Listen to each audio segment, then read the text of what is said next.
Hello and welcome back to Pick Up Sports Talk. I'm Brendan Schiff. And I'm Spencer Stein. Sorry we've been gone a few weeks. I know our last episode was about March Madness, but we're back and we're going to be posting every week in spring, including this week. We're going to be posting 2 episodes. Along with this, we're doing our NFL offseason special because so much has happened. Yep. But in today's episode, we will hit on the Tyreek and Devante Adams trades that shook up the league. Absolutely. It's going to be a lot of basketball, and we're going to start with March Madness. What a tournament. I think this has been one of the best tournaments, and here's why. It's been a lot of upsets, not necessarily the most I've ever seen, but it all ended where I wanted it to, and I love the Final Four we have. Some people don't like that. It's a blue blood Final Four. I love it. There's no matchup I'd rather see than Duke, North Carolina in the Final Four, and Kansas-Villanova isn't that bad. I think Villanova's the one team I'd rather not see in there, but I'd rather see Nova or Houston, but it's a great Final Four. I'm super excited. Yeah, me too. I think that, I like what you said about the upsets. There haven't been the most, but I feel like all these upsets have been, really quality upsets. There have been a lot of great storylines around March Madness, a lot of great teams to look at, some disappointments, but overall, I'm super happy with what I've seen. Yeah, we're going to jump into a quick region review of each region, how it's gone, and then how the winner of that region has got there, and then do Final Four predictions. But I just want to say, I am so excited for Duke, North Carolina. I can't even express it. Before the North Carolina versus St. Peter's game, everyone was talking about how they were rooting for St. Peter's. People might get mad at me. I was rooting for North Carolina, no doubt, because I wanted to see Duke, North Carolina, the biggest rivalry in college basketball, and I'd argue the biggest rivalry in sports might be Duke, North Carolina, all of sports. Meaning for the first time in the tournament, in the Final Four, in what might be Coach K's last game, and it's a revenge game because North Carolina ruined Coach K's last home game. This is probably the most storyline-filled game I could remember. This could be the most highly rated college basketball game of all time. I'm super excited. So let's jump into how each of the teams got there. Let's start with Duke. In the West, they made it out of the region. They played well. What do you have to say about Duke's play so far? So far, they've looked really good. They've really silenced all their doubters. A lot of people were saying they're they don't have a lot of depth. A lot of their guys are just not performing well, and at the end of the season, that was definitely a problem for them. But I feel like a lot of guys stepped up. Paolo's been playing great. AJ Griffin's been playing great. Jeremy Roach has been playing great. Trevor Keels. Everyone. They honestly, everyone on that team who's a contributor has stepped up their game, and I'm super happy for them for that. Yeah, I was one of those haters because I said on paper they have 6 draft picks. Yeah. They're that good, but I didn't think they'd put it together because all year they hadn't been able to. And even in their early tournament games, they didn't impress me against Michigan State. They finally impressed me against Arkansas and against Texas Tech. They showed up late and got the job done. And before the tournament, the players on Duke I thought that were playing really up to level were Mark Williams and Wendell Moore. Mm-hmm. Those were the 2 guys on Duke who I said they're playing at their top level and contributing. Now in the tournament, Paolo's been their highest scorer in every game. I think he's going to win most outstanding player if they win it all. Jeremy Roach has impressed me the most. He's had his bad games, but when he's playing well, he really catches fire. And AJ Griffin, who's been so hot and cold all year, even though he's supposed to be a top 10 pick, is probably being their best shooter right now. Maybe him and Roach are right there. Out of his mind. The one guy I still don't necessarily love his Keels, but the fact that they have 6 guys deep, plus Theo John off the bench, is dominant, and they've proven to me a lot. The big storyline in this region, outside of Duke, though, Gonzaga went down. Yeah, I didn't have Gonzaga winning the Final Four. I think I said in our predictions episode, I saw no chance they won it all. But I didn't think they'd go down this early in the Sweet 16 to Arkansas. Woo pig.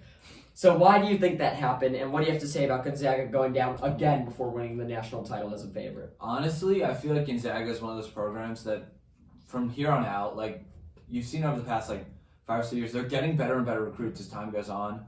And I think it's very telling as to how they attract people. I think it's a system team. They favor their upperclassmen, however, they do make room for their underclassmen. But yeah, they choked against Arkansas. That was a huge loss for them. Their expectation coming into this tournament was that they were going to win it all, and they were I want to say only plus 350 at the beginning of the tournament. They were seen as not a lock, but damn near close to a lock for a March Madness team. Yeah, I've seen this Gonzaga team all year is worse than last year because I don't like Chet. I don't see why he's still the first pick. People are talking about the bad foul call on Chet Holmgren in the Sweet 16. He fouled out on a questionable call. They say that's what cost him the game. They played better when Chet went out, in my opinion. He has not looked good all year to me. Drew Timme carries them. Andrew Nemhart's fine. I forgot that Drew Timme's a junior. He's going to be back another year. I don't know if he'll go back, but I think he will. I don't think Chet should be the number 1 pick. I understand the whole potential thing and how he could be the next Kevin Durant, how he's 7'1", he could shoot. But he hasn't shown ability to win whatsoever. Paolo has. Yeah. Power's proven it. Chet Holmgren hasn't proven that at all. He shows me no superstar potential. I don't think I've seen him score much more than 15, 16 a game, literally. So that scares me a lot. Arkansas looked great. They fell just short of Duke. But Gonzaga going into this tournament, they looked worse than last year. I didn't see a chance for them to compete. And I think the fact that they're the national title favorites by that much just never made sense. I mean, how great have they been this year? They've ran through the Western Coast Conference, which they do every year. And they didn't look that great out of conference. They weren't undefeated. Chet's looked mess. So I think this was somewhat expected, but it's a big letdown. I think it shows that Gonzaga's not quite up there at the top of the top. They're going to be undefeated every year. They're going to be a one seed every year, but I don't know if they're championship material. I completely agree. I think that their biggest problem is that they always get exposed towards the end of March Madness. This year it happened to come a little bit earlier. But last year there was something special about that team last year with Jalen Suggs and Drew Timme. And Corey Kispert. Yeah, Kispert too. Everything seemed to click for a second, and obviously it didn't work out, but that should have been the year. I think last year was their year. Unpopular opinion, I'm just going to throw this out there. I think Gonzaga should leave the conference and be like Notre Dame independent. I don't know if it'll work in college basketball, because Notre Dame in college basketball had to join the ACC, but I don't think they fit in the Big 12. I don't think the Big 12 would want them because they don't play football, but it'd be interesting if they just went around the country playing the best teams when they could, and I think that might improve their resume. Just a thought. That I don't could know help if them it's with possible. recruiting too. That could help them with everything, but let's move on to the East region, and UNC is what I want to talk about, but you could start. I want you to talk about St. Peter's. Yeah, so St. Peter's did the improbable to beat Kentucky in overtime, which I think, champion. I was going to say, everyone was really high on Kentucky. I think only 0.2% of people, worldwide who submitted brackets predicted that upset. And they wound up stealing America's hearts and going all the way to, I believe, the Elite Eight. The Elite Eight. All to fall to UNC, which was a tough game, but I'll let you get right into UNC now. So I'll talk about St. Peter's for a second. Obviously, I think they might be one of the best Cinderellas ever. Yeah. Because no team that high of a seed has gone that far.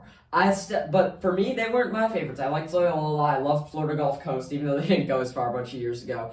And George Mason's obviously classic. But St. Peter's really showed everything because Shaheen Holloway's a great coach. He's going to go to Seton Hall, I bet. And they were really deep. It was interesting to me. I think in their Sweet 16 game, they did a hockey shift, and they just subbed 5 guys out and 5 guys in. So it's that revolutionary stuff. And Kentucky's the big upset. We've seen 15-2s. That busted my bracket.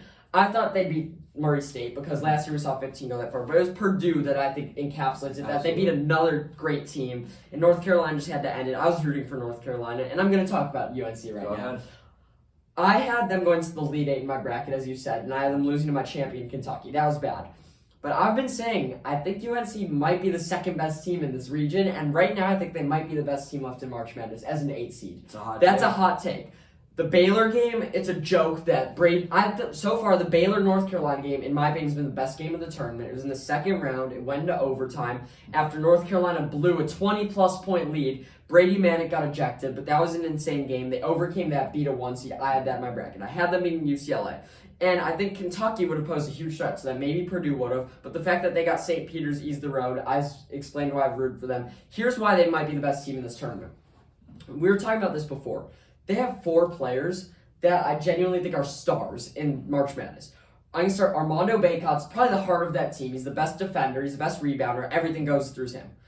Brady Manick might be their best scorer. He could shoot the 3, he could play in the post. You saw when he got ejected against Baylor, that's when the downfall came. He might be their best player. Now, the guard play, though, they have a backcourt of 2 special players, R.J. Davis and Caleb Love. Caleb Love in the UCLA game, I think, dropped over 30 points, 25 which in the second half, and he had a confidence I've very rarely seen out of players. He just kept going up there and shooting threes, and there was a point he missed 3 in a row. I was like, he's going to lose this game for them. And then he went back up and made 2. And he shot it from, the logo, missed, they got the rebound, passed it back to me, shot it right again. Blinding confidence, and he was making it. I love players like that. And then R.J. Davis, I think, led them in scoring against Baylor. He had 25 or something. That team's insane. They will have a shot against Duke. I think on paper, the 4 of them can match up with any of the star-powered Kansas Duke teams in this tournament. And when we saw them beat Duke, it's because 4 players scored 20 points. They also have Leaky Black, Puff Johnson off the bench. I love this North Carolina team a lot, and I loved that game against Baylor. It's just a shame that their run came at the cost of St. Peter's. Absolutely, yeah. I think that North Carolina has extremely high potential.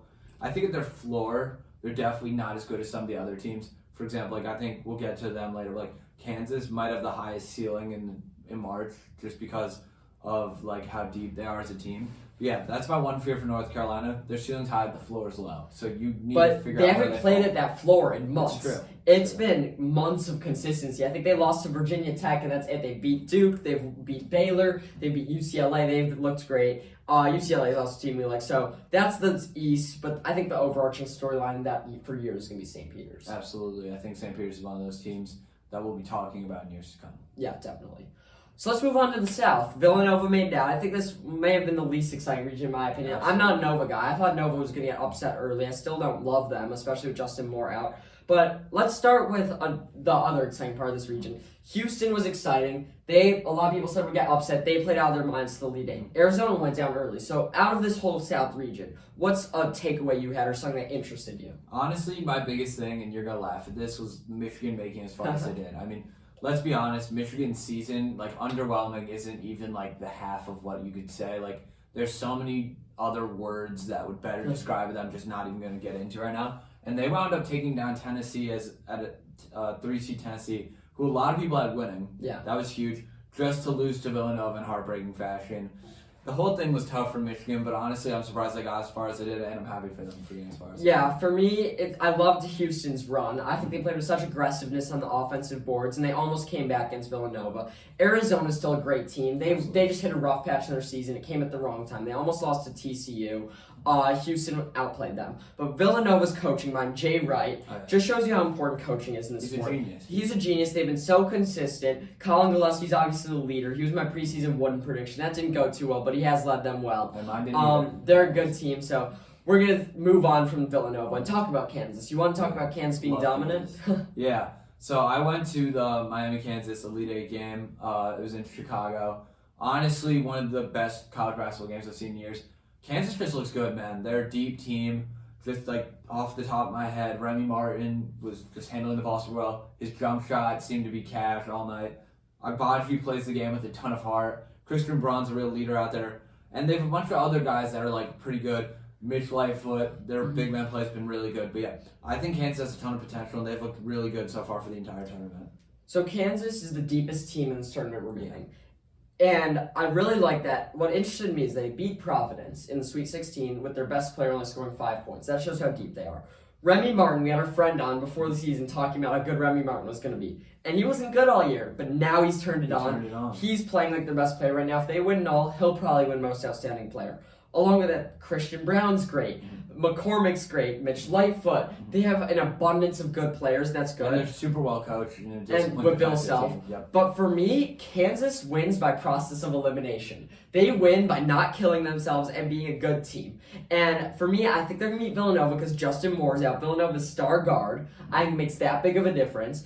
But I don't think Kansas can beat UNC or Duke when they're playing at elite level. Kansas, I've yet to see very often where they play at a level where no one can beat them. For me, it's they make you beat yourself. If you play at an elite level, you'll probably beat Kansas, and that's why they force mistakes out of the other team. That was the biggest thing with Miami, I honestly think. Like, Miami overall had a decent game. Cameron McGusty, I think, had like 18 points. Yeah. There was a point in the game. And they were leading in the first half. And then there was a point in the game where I was legitimately thinking to myself, when is this kid going to miss? Because he just hit like 5 shots in a row, and he was feeling it. But then, like, you saw, like, Kansas just forced Miami to make mistakes, take bad shots. Towards the end of the game, it just became an absolute slaughter out there. Yeah, in the first half, both teams were just hitting every shot, it seemed to me. Yeah. Then it turned into a slaughter, so Kansas flattened them. I see Kansas as a team that'll win until someone stops them. And usually around the Final Fours when that team comes, but honestly, they've had an easy path. Like, Miami and the Elite Eights, they're a good team. They were playing very well, but it's not like they had to face a Houston team. Villanova at post-Moore injury is going to be not the hardest Final Four you can imagine. I think Kansas makes it to the final and gets upset by winner of Duke UNC. Or not upset, but it's a fair take. I personally, right now, I'm going to stick with my original take from a few weeks ago. Kansas is going all the way here. Okay. I love Duke. I love the storyline. I love Coach K. And I think he's done so much for the game, but I just can't. I don't know like why, but I just can't see them taking it. Yeah, before I move on to my official prediction, I just want to mention it more in this region. Mm-hmm. Miami did look great. Yeah. 3 great players, Charlie Moore from Chicago, Cameron McGusty, as you mentioned, and Isaiah Wong. It was interesting to see that. In this, my big takeaway from this region, Iowa, who I'd go into the Final Four, lost in the first round. Wisconsin lost in the second round. Obviously, Chucky Hepburn got hurt, so you can't necessarily fully blame it on it. Last year, we saw the Big Ten was extremely weak in the tournament.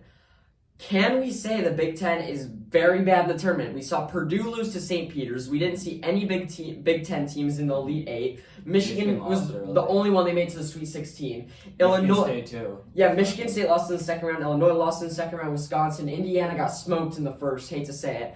Is this a worry for the Big Ten? Like, we have two, and the ACC, on the other hand, we thought was so weak. They have now two teams in the Final Four, and they had three in the Elite Eight. So honestly, the Big Ten and the ACC kind of like flip-flopped, because coming into the tournament, everyone's like, oh, there's an abundance of Big Ten teams that are great, right? Yeah. You like before the tournament, we were like, oh, State can compete. Who knows about Michigan? Like, at their ceiling, they're pretty good. We knew Wisconsin was good. Iowa had in our opinion, at one point, the best player in the nation. Yeah. So yeah, they'd all sound, and then it just all kind of crashed and burned. Whereas the ACC, we were like, yeah, like there was an episode probably like 3-4 weeks ago where I was like, yeah, the ACC is bad. Yeah. And now their top two teams are in the Final Four. And it's really a joke that UNC was an 8 seed, Miami was 10, because UNC was their second, third best teams in the ACC. I don't know how they got there. Virginia Tech did lose in the first round, but good for the ACC. Yep. UNC's like that. Let's get to our predictions. Absolutely.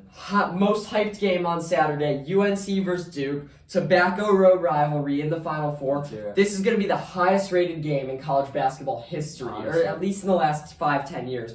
So much is at stake. It's such a toss-up. I said earlier, my hot take is that North Carolina is the best team in this tournament. I think Brady Manick, Armando Bacot, Caleb Love, and RJ Davis might have a better four, along with Leaky Black, than Duke. But Duke got embarrassed by them once. They're playing for Coach K. It is personal, and that makes a difference in this tournament. I think they're going to make adjustments that they didn't last time. I think defensively, they're going to leave it all on the floor, unlike last time where they just got walked all over by 4 different players, scored 20 points. If these teams were to play a series, I'd take UNC. I think UNC would beat Kansas. But I'm taking Duke in this game. They're on fire. It's a revenge game. It's personal. It's for Coach K. They're going to win this game, and then they're going to go beat Kansas in the championship. Book it. Duke's going to win it all. Paolo's going to be most outstanding player. I can't pick against Coach K in his last year. It's going to be the perfect send-off. And so far, it's been a storybook March Madness. We had our Cinderella. We have a great Final Four. I don't understand people who don't like the blue blood Final Four, even though Villanova's not blue blood. Yeah, And Villanova-Kansas is going to be a good game, too. I think it's not... I think that game goes that game is not no doubt Kansas. Before Justin Moore's injury, I may have picked Villanova. He's that important. I think you need all your stars, and Villanova has little depth. I think Nova takes him to overtime. Because that injury, the reason I'm putting so much emphasis on it is because Nova has very little depth. They've been playing 6 or 7 players, so someone's going to have to step up if they want a chance. I'll take Kansas there behind a big game from Remy Martin. Duke's going to win it all. Brandon, I'll hand it to you. So, you said it really well at Duke, UNC. I just can't see Duke losing this game. For Nova, Kansas, I said it a few seconds ago. I actually have that game going into overtime. I think Kansas is going to pull away at the end, but I think it's going to be a hard-fought game. One of the best games we're going to see. National title, give me Kansas. Honestly, I picked them at the beginning, and now I have a level of loyalty. Like, do I want to see Duke beat Kansas? Absolutely. But I got to stick with the team I picked all those days ago. I got to go with Kansas. I'm going to be rooting for the Heels, honestly. That seems like my team. That felt like an end of an episode. We got a lot to get to. Oh, yeah. So, as I said earlier, we have our big NFL offseason special coming up this week. We're going to give you guys a taste and talk about the wide receiver trades. It's a preview. This week, Devante Adams, out of the blue, was traded away from the Green Bay Packers right after Aaron Rodgers signed his contract to the Raiders. And Tyreek Hill, I would have never imagined the Chiefs would trade him, ever. And all of a sudden, I got an alert on my phone. Chiefs are shopping Tyreek Hill. An hour later, the Dolphins got him. So let's start with Adams. I have 3 questions. Why did it happen, and what's a quick opinion? So why did it happen? It happened because Devante Adams wanted out. He was done with, I think, all the dysfunctionalness. And the rumor is that Green Bay, or it might not even be a rumor, it might have been confirmed. Green Bay offered him the same amount of money, but he said, "No, I want out." And what it shows is that I think Devante Adams valued his friendship with Carr more than he valued having another early playoff exit. And yeah, I'm happy he's out of our division. He's the best receiver in the NFL. You heard it here first. Top two. I put Cup off him. I put them literally like neck and neck. Maybe, because Adams has the talent, but Cup is the production. It evens out. But yeah, quick opinions. Raiders, you're looking good right now. They're a good team, definitely. For me, I think he wanted money. I don't know if the Packers would offer him this, but the interesting thing is throughout the whole Aaron Rodgers saga, we've thought of it as like I thought he was texting Adams the whole time. It was both of them You stay on thought they both were leave. buddy-buddy. I did not think after the trade he'd be gone. I love to see him go back to his college teammate Derek Carr. Las Vegas, is Las scary. There you go. I think they have the best receiving core in the NFL, tight end included. I will argue that all day. Darren Waller's top three or four tight end in football. I'd say I'd four, put 'cause Kelsey, Kittle, Andrews, and Andrews. Kittle. Yeah. So, right there. Hunter Renfrow last year proved he's a Pro Bowler. He is Stud. good. His route running, you watch his footwork's insane. And now they have the best receiver in football, Devante Adams. Yeah. They have Josh Jacobs. That's a scary team. Mm-hmm. I think it's all about the money. Let's move on to Hill. What are your thoughts? I think it was also about the money. I can't believe the Chiefs did this. This came out of left field. I was on a flight and I landed and like I turned on my phone and all of a sudden Tyreek Hill. Oh my God, he's gone. And I was like I literally turned to my brother. I was like, dude, Tyreek Hill, and he was like, what? Like, did he resign? No, he's gone. He is out. That's crazy. That made no sense to me. I think it happened. I don't know what his contract situation is, but my first instinct was it could have been about money. If they thought he was going to ask for too much money, like next offseason, they'd try to get some value out of him instead of just letting him walk. Quick opinions. I'm very interested to see what happens with him in Miami, to be honest with you. I mean, like, Tua's biggest problem is he can't throw a good deep ball, and now you have the best deep threat we've seen in decades on this team, so it's going to be an interesting team to watch. I'm about to make one of the hotter takes I've made, I think. Mm-hmm. I've been the Chiefs guy for a while. Yep. All of last year, all of the year before, I said the Chiefs were going to win the Super Bowl. And then right after they lost to the Buccaneers, I said they were going to win the Super Bowl last year. Mm-hmm. This trade ruined the Kansas City Chiefs. You could say Patrick Mahomes is what makes the Chiefs the Chiefs. But what made the Chiefs was Mahomes, Hill, and Kelsey. The fact they had the best tight end in football, the best quarterback, and this guy who's special. There's no one like Tyreek Hill, the speed he has. And you can't make it up with Juju Smith-Schuster. Correct. They should have done everything they can to keep him. You could say they had a bad defense, but they win the shootouts. They have won the shootouts all year. And I think a good thing about it is the Chiefs missing the playoffs this year. Genuine chance. I'm not going to say it's going to happen. They still have the best quarterback in football, in my opinion. But Tyreek Hill is what made them so special. The fact that they had Hill, Kelsey, and Mahomes. They also lost Byron Pringle. So this trade may have ruined the Kansas City Chiefs. And I want to shift this in our big debate. I'll quickly mention the Dolphins. Dolphins very good now. Jalen Waddle, I think, is going to have a breakout year. I like that they had quietly signed Chase Edmonds and Raheem Mostert for their backfield. O-line got better, too. O-line got a lot better. Armstead. Sadly, they got Armstead. The Bears didn't do much. We'll talk more about that in the offseason special. Here's what I want to ask you. Who's a bigger loss for their team? Devante Adams in Green Bay or Tyreek Hill in KC? So this is a tough question because you really look at it, and like these are two top 3 or 4 receivers in the NFL. Mm-hmm. Like you look at it, like these guys were both so huge for their teams. But I have to say Devante Adams, and my reason being that they lost Devante, they lost Marquez Valdes-Scantling, so they went from their receiving core being Devante and Marquez Valdes-Scantling to being like Allen Lazard and like.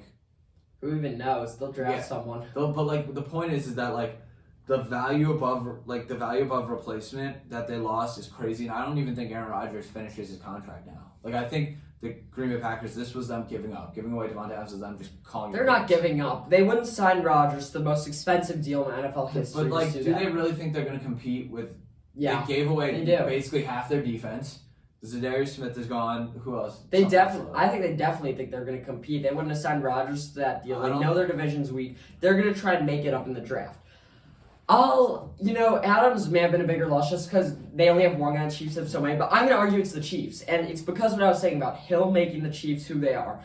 They cannot replace that with Juju. They're not going to be the same. The Chiefs of the last 3 years have been something we've rarely seen in the NFL. They've been a dominant force in a tough AFC with Patrick Mahomes being constantly great, Tyreek Hill running those routes, and they're just not going to be the same. Kelsey's getting older. Juju Smith-Schuster's not going to be a replacement. He's kind of a wild card. Maybe they'll draft some. And people were saying Tyreek Hill. They did get a lot. Yeah. And I want to credit them with that it's going to help them, and they're going to be good long term. But the Chiefs are not the same team that we've seen. They are not even maybe the best team in their division. They're not a fringe dynasty anymore. No, they're nowhere near. And the Bills are definitely much better than them now. So I'd say the Chargers too. The Chargers and Raiders, you could argue. So I just don't see why. I understand it involved paying him so much money, but I think they just ruined their core. And the Packers, it was Rodgers. He needed Adams, but we've seen Rodgers compete with Randall Cobb and Jordy Nelson. But also at the time, Jordy Nelson was seen as the top 10 receiver. 15. Top 10. I think they could get someone like him, but the Chiefs, there's no one else like Tyreek Hill. Period. There's no one else like him. So that ruined it. We'll get into more NFL. There's so much happened this offseason that we'll get to. Quickly, before we move on to the NBA, I want to talk about golf for a second. Sure. Scotty Scheffler has now won 3 of the last 5 golf tournaments, including Waste Management, Arnold Palmer, and he just won match play, and he's now the world #1 in golf. Congrats, Scotty Scheffler. I'm a big fan. It was his first win. Now the Masters in a week or two. Tiger Woods might be supposed to play, so a lot of golf storylines are ramping up. And also in an individual sport, Ash Barty retired in tennis out of nowhere. Crazy. So I was so surprised by that was crazy. So that's a nice little 2 topics. But let's move into the NBA. Now, we'll start with the Eastern Conference. Now, there's not necessarily a name for this, but the Eastern Conference has 4 teams within 1 game of the top seed. The Miami Heat are the 1 seed, and right behind them are the Sixers, the Bucks, and the Sixers, Bucks, and the Celtics. Yeah. Plus, they have the Brooklyn Nets with Kyrie Irving playing at home now. So, Brandon, I want you to rank your top 5 teams in the East based on title chances. Based on title, okay. Damn, this is tough. I'm not gonna sit here and lie to you about that. Come on. Yeah, I'm thinking real quick. Okay, I think at 1 right now, I'm gonna have to go with the Heat. They've looked really, really good for a while. I know that they just came off a losing streak, but they've been good recently. 2, I might honestly have to go with Milwaukee, dude. Because, Milwaukee, coming off the title, they're really, undeniable. 3, maybe Philly. You're going to be mad at playing the Celtics at 5, but... I cannot believe, a couple weeks ago, you put the Celtics way back there. I don't understand it. I've been on the side. I'll let you finish your list real quick before 4, I'm going Brooklyn, 5, I'm going Celtics. Okay, I'm getting to my list. Let's hear it. Celtics are good. They've been playing like the best team in the East for a while now. But I'm going to start the Miami Heat. I was their biggest fan all year. I don't like what's happening there because I think all 5 of these teams on any given day, any of those 5 could be the best. Yeah. So I'm placing it on how they're playing now because I think March Madness has shown us it's all about how you're playing in the moment. As of now, the Heat might be playing the worst. They're coming off a 4-game losing streak, losing to not great teams. Their team chemistry is low. Brooklyn scares me because they have to win a play-in to get in there. Philly's looked horrible. James Harden is not himself, and it's making me so angry because I was so excited for that duo, and James Harden's not near the same. He went 0 for 8 from 2 last night from the field. What is he doing? I will put the Milwaukee Bucks at 1 because they're the defending champions. The last 3 years they've been the best team in the East. They still have everyone healthy. I know they're coming off a loss to the Grizzlies. The Grizzlies are a good team. I'll put my Milwaukee at 1.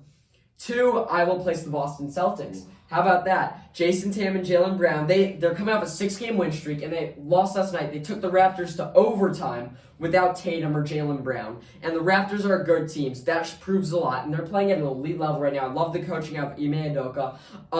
They're 5 deep. Robert Williams' injury scares me.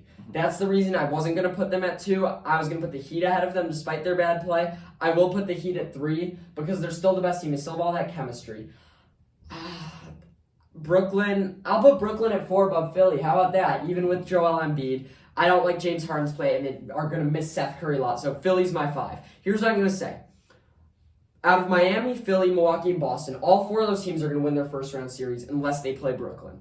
That's going to be the big series, whoever Brooklyn plays. The other 3 are going to win their series with ease. Chicago's no threat. They suck. Toronto's bad. Cleveland, whatever. There's going to be 3 easy win series in the East, and whoever Brooklyn's playing. I want Brooklyn to play Philly. That's a play-in as to who's going to prove themselves as the winner of that trade. Ben Simmons might be back. That's the series I want to see. The East is wide open. It's going to get interesting. I think the Bulls could, with the right matchup, do some damage. They're acting like they're a team that's going to get swept. I disagree. Yeah, they're going to lose in 5. I honestly think that they could put up a fight. Okay, let's say things stand, and they play the Celtics. How many games are they taking them? I mean, it depends. At full health, it could really go either way. I mean that. Honestly, the Bulls' ceiling is very high. Yeah, I mean, no. They're nowhere near the Celtics, Bucks, Sixers, Heat. They've been playing horrendous. DeMar DeRozan's not that guy. Not DeMar. We're having other problems. You can't blame it on the injuries anymore. You can't. So we're having other problems. DeMar is not the problem. Let's move on to the West. We're not even going to talk about the Lakers. Take them off ESPN. I don't know why everyone's still talking about them. They might get the 10 seed. They're injured. I don't think they're going to. And even if they do, and even if they somehow win 2 play-in games, they're going to get smoked by Phoenix. The thing that's ridiculous to me real quick before we get into that is that the Hawks are 1 game over 500, at the 10th seed in the East, and the Lakers are 8 games below 500 at the 10th seed in the West. Yeah. The discrepancy there is huge. I mean, the East is strong. Yeah. And a lot of people are talking about the Lakers. How are they going to fix it? What are they going to do long term with Westbrook and AD? But I think we should save that for the offseason. So I want to talk about the playoff push now. Here's what I'm going to ask you in the West. The Phoenix Suns are dominant. Devin Booker's played himself into the MVP conversation. Chris Paul's come back. They're 61-14, 8.5 games better than the next best team in the NBA. In the West, who would you take, the Suns or the field? First things first, I want to say one thing. I don't like to toot my own horn, but when I said that they weren't going to miss a beat when CP3 left, I meant it. Yeah? I really did. Yeah. 8-game win streak right now. They've been looking good. Gotta go with the Suns. I really do. I mean, like, I'm looking at them right now. Everything's clicking for them. Mikal Bridges stepped up huge. JaVale McGee looks good. Like, who could have thought that would have been? Who would have thought They have two good bench centers in McGee and Biyombo. They're built so well. Decent. Like, I just think a lot goes right for them. And, like, every few nights you see a weirdly good performance out of, like, Cameron Payne. Like, they're just, like... Mikal Bridges is good. There's got to be something in the water in Phoenix. Because, like, the team... There's not much water, so...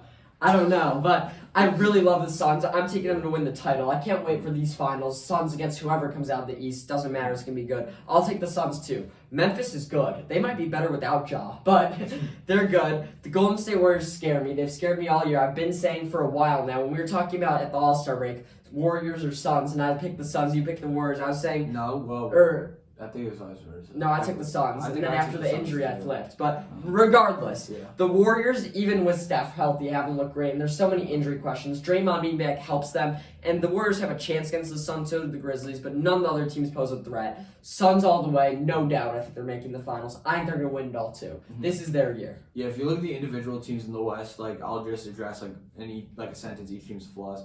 Dallas, they're one-man team right now. They need to put more stock into Luka, whether it's building around him or figuring something out. Utah, last year, they're kind of like Gonzaga. Last year was their year. Didn't happen last year. The West has gotten better. Not the West. The Suns gotten better. It's not happening this year. Denver, one-man team, but if anyone could do it, would be Jokic, but it's just not going to And I think Jokic has to be the MVP now. I don't think it's everyone's talking that's a huge discussion. I think it's Jokic, no doubt, for me. But... yeah, the West is weak. I mean, Dallas isn't doing much. Dallas on fire, and they're not beating the Suns. The Jazz, not their year. Denver's a one-man crew. They could be good next Timberwolves year. are honestly, like, I want to say this right now, like, the Timberwolves might be the most fun team to watch in basketball. I love watching Ant. It's great. Cat So, and Ant. the NBA's heating up. We're excited for the playoffs. Can't wait for the East. NFL's offseason specials coming this week. One last thing we're going to hit. You see this? I don't like soccer at all, but I'm wearing a USA men's national team zip-up. And you know what? I'm kind of getting interested in the U.S. men's national team. They have a lot of young stars. Dest is hurt, but they have Christian Pulisic. Gio Reyna's also hurt. But they just almost qualified for the World Cup. Almost. They beat Panama, I think, 5-1, and they held up a banner that said, "We qualified for the World Cup," when they really didn't yet because they still need to not lose by 6 to Costa Rica, which is pretty doable. What are your thoughts on that whole situation? Like, I forgot what team had it, but some team had it, like, for, like, 2020. It's like, we qualified for March Madness, like, that type of banner. The Colts have a 2014 AFC finalist banner. Yeah, like, it's just, like, what are you doing? Like, just why? Like, win a game in the tournament, maybe, and then, like, in the World Cup, like, win a game in the World Cup, then maybe get a banner. But, like, I understand, like, celebrating the little things in life, but, like, just, it's embarrassing. Like, we're on the world stage right now celebrating qualifying for the World Cup. You don't see other teams doing this. I don't think they jinx themselves. I think they're definitely going to make the World Cup. Mm-hmm. I don't like soccer, but I will follow this team because they're fun to watch. I like that, Team USA all the way. And I do think it's sad that they're holding up a qualification banner. Whoever had this idea needs to be fired. Someone in PR. No, we need to do stuff in the World Cup. Just because we missed it 4 years ago, that was the rock bottom of Team USA. That was tough. Doesn't mean it's exciting to qualify this time. Obviously, it's good. We shouldn't be celebrating it like we won something. You see, Italy just lost to North Macedonia to miss the World Cup altogether. They wouldn't have been holding up a banner even if they won. So that's soccer. It's probably the only soccer thing we'll talk about for a while. World Cup's next winter in Qatar. Thank you guys all for listening. We're happy to be back. We'll be recording every week. We've talked about the NFL offseason. Cannot wait for the Final Four. Yeah, get ready for a ton of specials in the next coming weeks. I'm just, like, off the top of my head, NFL pre-draft, NFL offseason special. There's going to be a lot going on. And by the way, next episode is going to be our MLB preseason predictions. Spring training's starting. Lots coming in every sport. Playoffs in NBA. We'll probably do playoffs in NHL at some point. NFL draft. Very exciting. So thank you all for listening. Subscribe, tell your friends to subscribe. Check us out on Twitter and wherever you get your podcasts. Yeah, Thanks. thanks.